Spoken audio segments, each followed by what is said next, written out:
Hello friends, N के Prajapati classes में आपका स्वागत है। टॉपिक पढ़ेंगे राजस्थान की कृषि विभाग की प्रमुख जो योजना है उसके बारे में अध्ययन करेंगे। सबसे पहली जो योजना है राष्ट्रीय खाद्य सुरक्षा मिशन। अब जो इस योजना को कहते हैं एनएफएसएम, ये जो योजना है केंद्र सरकार के द्वारा प्रस्तावित है सन 2007-8 में, जिसमें कि गेहूं एवं दलहन पर राष्ट्रीय खाद्य सुरक्षा मिशन प्रारंभ किया गया था। इसमें केंद्र और राज्य के वित्त पोषण अनुपात की बात करें तो 60:40 है। 60:40 इसका अनुपात है। गेहूं एवं दलहन पर राष्ट्रीय खाद्य सुरक्षा मिशन एनएफएसएम के अंतर्गत प्रमाणित बीजों का वितरण, उन्नत उत्पादन तकनीक का प्रदर्शन, जैविक खाद, सूक्ष्म तत्व, जिप्सम, समन्वित कीट प्रबंधन, कृषि यंत्र, फवारा, पंप सेट, सिंचाई जल हेतु पाइपलाइन और फसल तंत्र आधारित प्रशिक्षण द्वारा किसानों को सहयोग देना आदि महत्वपूर्ण कार्यक्रम हैं।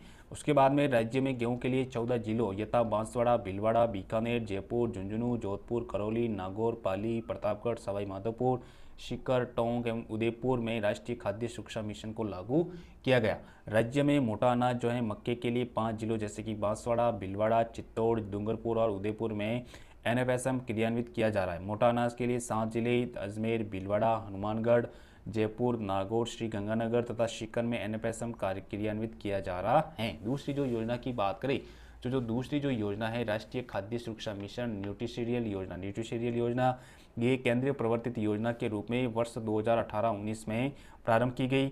इस योजना में प्रमाणित बीज का वितरण एवं उत्पादन तकनीक में सुधार का प्रदर्शन, जैव उर्वरकों को बढ़ावा देना, सूक्ष्म पोषक तत्वों का प्रयोग, समन्वित कीट प्रबंधन और फसल प्रदर्शन पर किसानों को प्रशिक्षण देना। उसके बाद में आगे बात करेंगे इस योजना में चयनित जिलों में भारत सरकार द्वारा ज्वार फसलें 10 जिले में अजमेर, अलवर, भरतपुर, भीलवाड़ा, चित्तौड़, जयपुर, जोधपुर, नागौर, पाली, टोंक और बाजरा फसलें 21 जिले जैसे कि अजमेर, अलवर, बाड़मेर, भरतपुर, बीकानेर, चूरू, दौसा, धौलपुर, हनुमानगढ़, जयपुर, जैसलमेर, जालोर, झुंझुनू, जोधपुर, करौली, नागौर, पाली, सवाई माधोपुर, सीकर, सिरोही और टोंक में सम्मिलित की गई। तीसरी जो योजना है राष्ट्रीय खाद्य सुरक्षा मिशन एनएफएसएम, वाणिज्यिक फसलों के अंतर्गत कपास के लिए अग्रिम प्रदर्शन और पौध संरक्षण रसायन सम्मिलित हैं।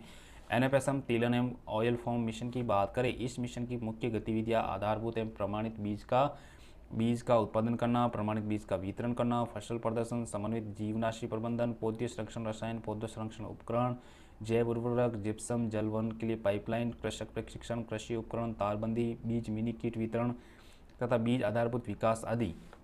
केंद्र एवं राज्य का वित्त पोषण अनुपात की बात करें तो 60:40 इसका क्या अनुपात है। राष्ट्रीय टिकाऊ खेती मिशन की बात करें, एनएमएसए की बात करें तो पूर्व में संचालित योजनाओं राष्ट्रीय सूक्ष्म सिंचाई मिशन, राष्ट्रीय जैविक खेती परियोजना, राष्ट्रीय मृदा स्वास्थ्य एवं उर्वरता प्रबंधन परियोजना, वर्षा आधारित क्षेत्र विकास कार्यक्रम, जलवायु परिवर्तन को केंद्रित करते हुए पुनर्गठन का एक नया कार्यक्रम राष्ट्रीय टिकाऊ खेती मिशन क्रियान्वित किया जा रहा है। केंद्रीय एवं राज्य के वित्त पोषण पैटर्न का अनुपात 60:40 इसका क्या अनुपात है। राष्ट्रीय टिकाऊ खेती मिशन के अंतर्गत 4 सब मिशन सम्मिलित किए गए। सबसे पहला वर्षा आधारित क्षेत्र विकास की बात करें आरएडी, राज्य के विभिन्न कृषि जलवायु क्षेत्रों में विशिष्ट क्षेत्रों के विभिन्न प्रकार की समन्वित कृषि पद्धति, पशुपालन आधारित, उद्यानिकी आधारित और कृषि वानिकी कृषि प्रणालियों की परिकल्पना की गई है। कृषकों को समन्वित कृषि पद्धति एवं सहायक गतिविधियों हेतु सहायता प्रदान की जाती है। कृषि पद्धति के साथ कंपोस्ट इकाइयों की स्थापना की गतिविधियां की जाती है। मृदा स्वास्थ्य प्रबंधन, मृदा स्वास्थ्य कार्ड की बात करें तो ये योजना जो है मृदा परीक्षण सेवाओं को बढ़ावा देने, मृदा स्वास्थ्य कार्ड जारी करने और विभिन्न फसलों के लिए विवेकपूर्ण पोषक तत्वों प्रबंधन तकनीकी विकास की परिकल्पना करती हैं। आगे बात करेंगे परंपरागत कृषि विकास योजना पीकेवाई। इस योजना के अंतर्गत परंपरागत कृषि विकास योजना के अंतर्गत क्लस्टर एवं पीजीएस प्रमाणन के माध्यम से जैविक खेती को प्रोत्साहित किया जाता है एवं पीकेवाई कार्यक्रम के तहत सहभागिता गारंटी प्रणाली के तहत गुणवत्ता में विश्वास प्रमुख दृष्टिकोण है। किसानों के पास पीजीएस भारत मानकों के अनुपालन में जैविक खेती के किसी भी रूप को अपनाने का विकल्प है। दूसरा एक कृषि वानिकी पर उप मिशन की बात करें तो बात करेंगे राष्ट्रीय टिकाऊ खेती मिशन के तहत वृक्षारोपण को प्रोत्साहित करने और विस्तार करने के उद्देश्य से कृषि वानिकी पर एक उप मिशन वर्ष 2017-18 में प्रारंभ किया गया। राष्ट्रीय कृषि विस्तार एवं तकनीकी मिशन की बात करें, इस मिशन का उद्देश्य कृषि विस्तार का पुनर्गठन एवं सशक्तिकरण करना, जिसके द्वारा किसानों को उचित तकनीक एवं कृषि विज्ञान की अच्छी पद्धतियों का हस्तांतरण किया जा सके। केंद्र एवं राज्य के वित्त पोषण पैटर्न अनुपात की बात करें 60:40 है।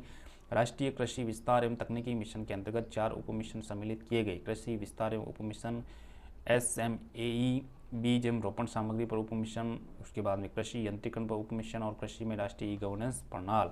राष्ट्रीय कृषि विकास योजना आरकेवीआई राष्ट्रीय कृषि विकास कार्यक्रम कृषि और संबंधित क्षेत्रों में निवेश में लगातार हो रही कमी को देखते हुए केंद्र सरकार ने वर्ष 2007-08 के दौरान कृषि क्षेत्र के लिए योजना को अधिक व्यापक रूप से तैयार करने के लिए आरकेवीआई की शुरुआत की। राज्य की कृषि जलवायु परिस्थितियाँ, प्राकृतिक संसाधन मुद्दों, प्रौद्योगिकी पर विचार करने के लिए कृषि, पशुपालन, मत्स्य पालन, मुर्गी पालन, बागवानी, डेयरी और कृषि विश्वविद्यालय आदि के क्षेत्रों में एकीकृत जिला कृषि योजना तैयार करने हेतु परियोजना आधारित सहायता प्रदान की जा रही है। केंद्र और राज्य सरकार का वित्त पोषण जो है 60:40 इसका क्या अनुपात है। परंपरागत कृषि विकास योजना की बात करें तो जैविक खेती में परंपरागत आधारित न्यूनतम लागत तकनीकों के प्रयोग से रसायनों व कीटनाशकों का प्रयोग कम करते हुए कृषि उत्पादन किया जाता है। राष्ट्रीय टिकाऊ कृषि मिशन के अंतर्गत मृदा स्वास्थ्य प्रबंधन का विस्तारी परंपरागत कृषि विकास योजना है। इसके अंतर्गत क्लस्टर व पीजीएस प्रमाणन के माध्यम से जैविक कृषि को प्रोत्साहित किया जाता है। इसमें केंद्र व राज्य का अंशदान 60:40 है। प्रधानमंत्री कृषि सिंचाई योजना की बात करें तो प्रधानमंत्री कृषि सिंचाई योजना भारत सरकार द्वारा वर्ष 2015-16 से वित्त पोषण पैटर्न केंद्र व राज्य के बीच अनुपात 60:40 है। इस योजना का जो नोडल विभाग जो है उद्यानिकी विभाग है तथा कृषि एवं उद्यानिकी विभाग द्वारा विभिन्न गतिविधियां क्रियान्वित की जा रही हैं।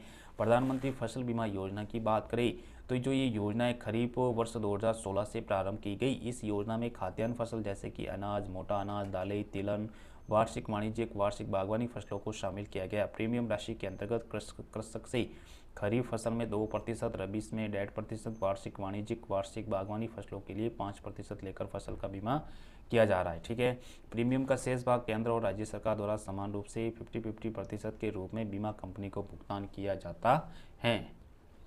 भारत सरकार द्वारा जारी निर्देशानुसार मौसम खरीफ वर्ष 2020 में असिंचित क्षेत्रों के लिए 30% और सिंचित क्षेत्रों के लिए 25% की अधिकतम प्रीमियम का अनुदान केंद्र द्वारा वहन किया जाएगा।